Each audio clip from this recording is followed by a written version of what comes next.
Bom dia, eu me chamo Davi e vou falar um pouco sobre as chegadas dos colonos no Ceará.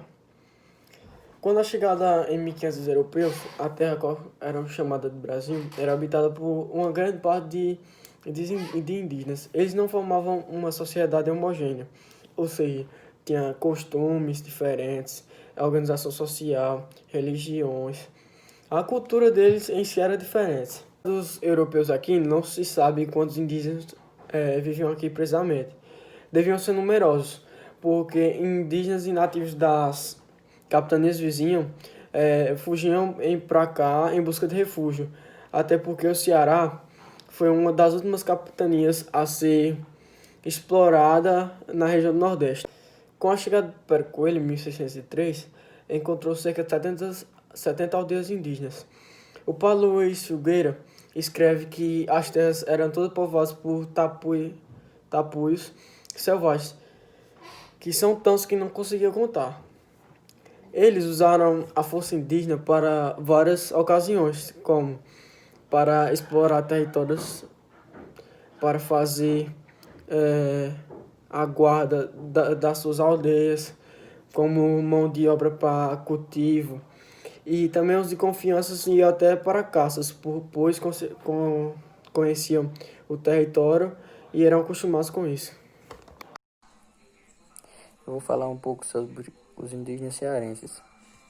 Das práticas de caça e pesca restam a tarrafa, a naça, os forros, as arapucas e os mundeus.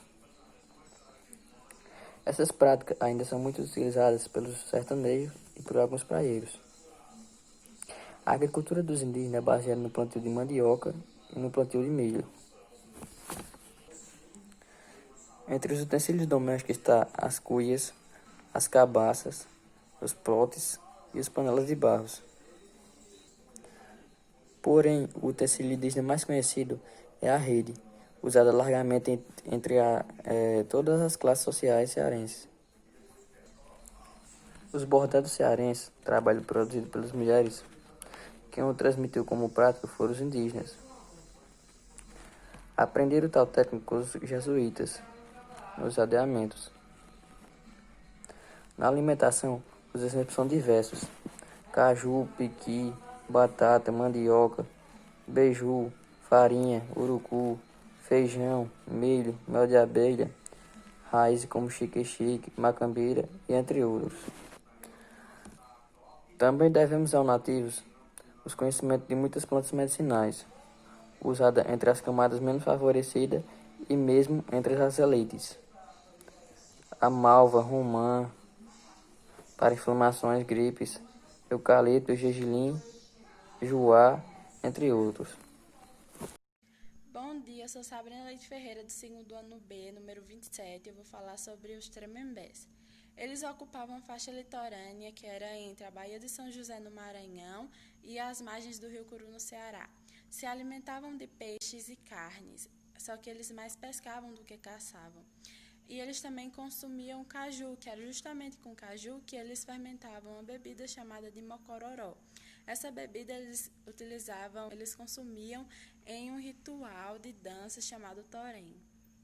O povo tremembé sofreu por se localizar entre o Ceará e o Maranhão, porque dificultava o contato e o comércio entre as duas capitanias. Então, as autoridades, por volta do século XVII, chegaram a erguer fortes na praia de Camocim e enviar tropas para exterminar os nativos. Eles foram aldeados por padres seculares no século XVIII, no aldeamento de Nossa Senhora da Conceição de Almofala, e alguns foram transferidos para Caucaia. Eu vou falar sobre os tupis. Os tupis tinham na sua cultura material o uso de redes, mandioca, flechas de várias pontas e cerâmicas com verniz. Habitavam malocas e construíam talhas em troncos de árvores e cultivavam algodão. Suas guerras eram fortemente influenciadas pelas visões dos xamãs ou dos pajés e no Ceará eles eram divididos em dois grupos, que eram os potiguaras e os tabajaras, e ambos eram inimigos.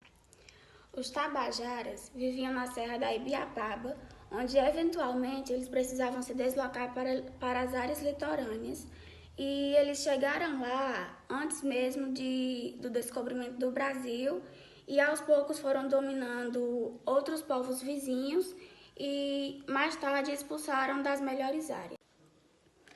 Os potiguares tinham se aliado aos franceses com o objetivo de impedir a bandeira de Pero Coelho em 1603, apoiando a conquista da capitania pelos holandeses em 1637, aniquilando-os em 1644 e retornando, voltando a fazer parte dos Flamengos em 1649.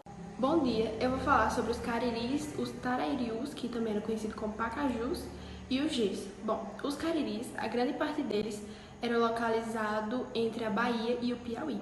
Eles cultivavam feijão, mandioca e milho, e eram predominantemente vegetarianos. Eles não eram adeptos à antropologia e praticavam a poligamia. Os cariris do sul do Ceará tomaram partido dos holandeses quanto à invasão do Flamengo, que foi no século XVI, e os portugueses quase exterminaram os cariris. Os pacajus. Bom, os pacajus eles já são do Rio Grande do Norte, Piauí e Ceará. Eles não tinham lugar certo para morar, porque eles se deslocavam muito caso ocorresse um deslocamento de solo, secas ou guerras. E eles tinham, no caso, uma grande facilidade na pesca. Mas eles também cultivavam milhos, abóboras, entre outros legumes. Eles praticavam o canibalismo, que eles devoravam parte de parentes mortos. E eles também tinham grande influência dos pajés. Os pacajus, eles atuaram na Guerra dos Bárbaros, atacando os brancos quando eles tentaram roubar suas terras.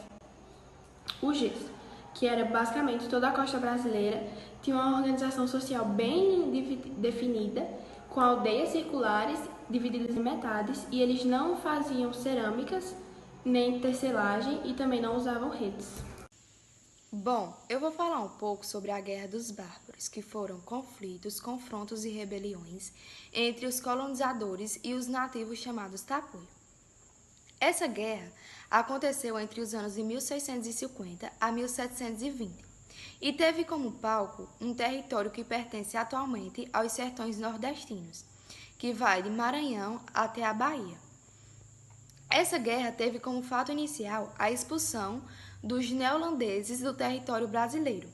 Com essa expulsão, os portugueses puderam dar continuidade à entrada deles nos territórios brasileiros, estendendo terras para a criação de gado e perseguindo os neerlandeses. Mas os portugueses entraram em estado de choque quando souberam que os neerlandeses queriam retomar suas terras.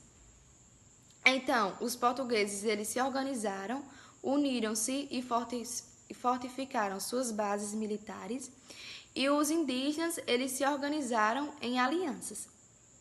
Assim começou a guerra. Durante a guerra, aconteceu vários confrontos, conflitos, rebeliões, em que tentaram destruir, os indígenas tentaram destruir a cidade de Aquiraz, só não destruíram por conta dos homens do coronel João de Barros, que ele não deixou, ele era contra. Morreram multidões de pessoas. Teve o estopim em 1712, que foi o massacre de uma mulher pelas tribos indígenas. A revolta de Manduladino pelas tribos indígenas, também em 1712, que destruiu fazendas, sítios, várias outras coisas em Piauí, Maranhão, Bahia, em vários locais.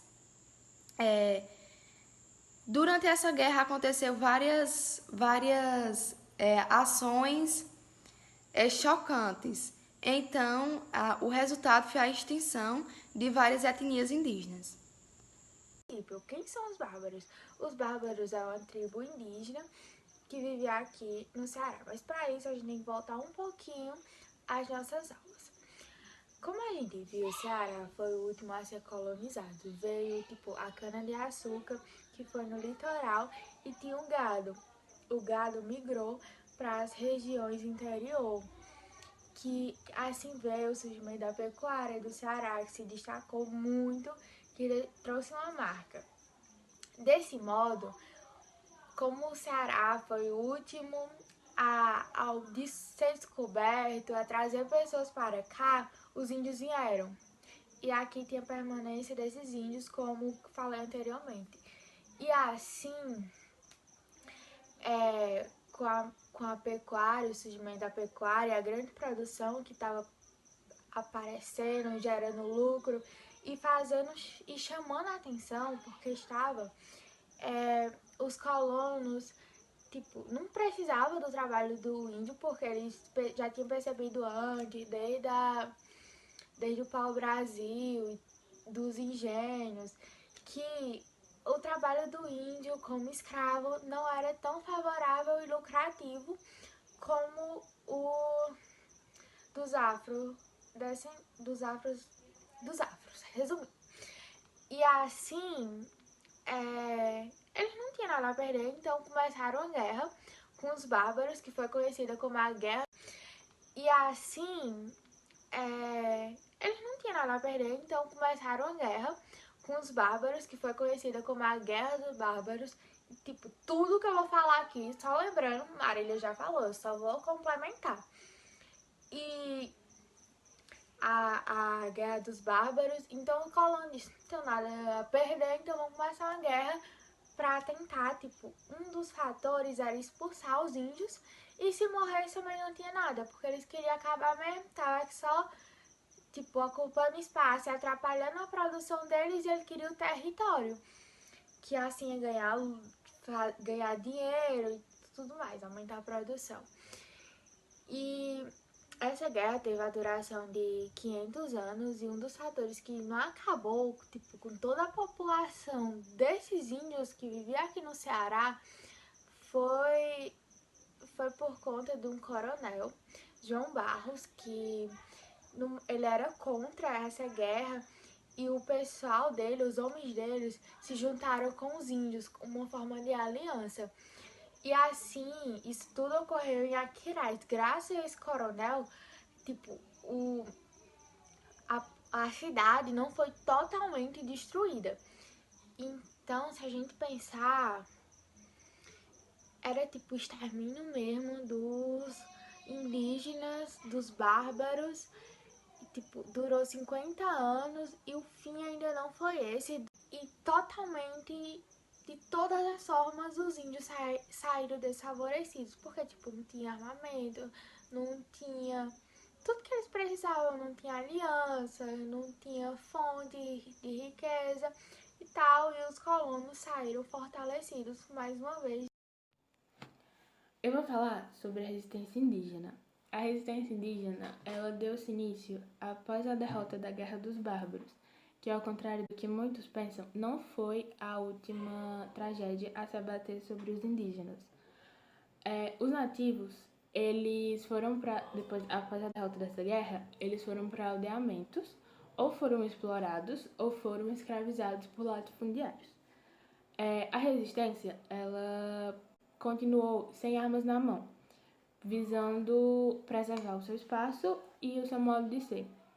Os confrontos, eles aconteciam da seguinte forma: os nativos, eles reagiram de forma sutil, e eles usavam táticas do cotidiano, aparentemente de submissão e negociação. Fazendo isso, eles estavam usando mecanismos e instrumentos da sociedade dos conquistadores. Isso também era um modo que eles viam para preservar o seu modo de ser.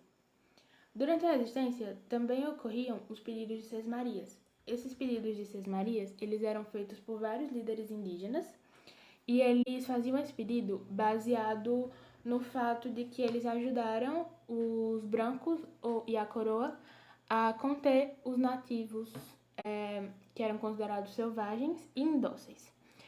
Os nativos também davam a entender que eles aceitavam o poder dos governantes coloniais em conceder as terras, porque isso era uma astuta maneira deles se reapropriarem das terras antigas.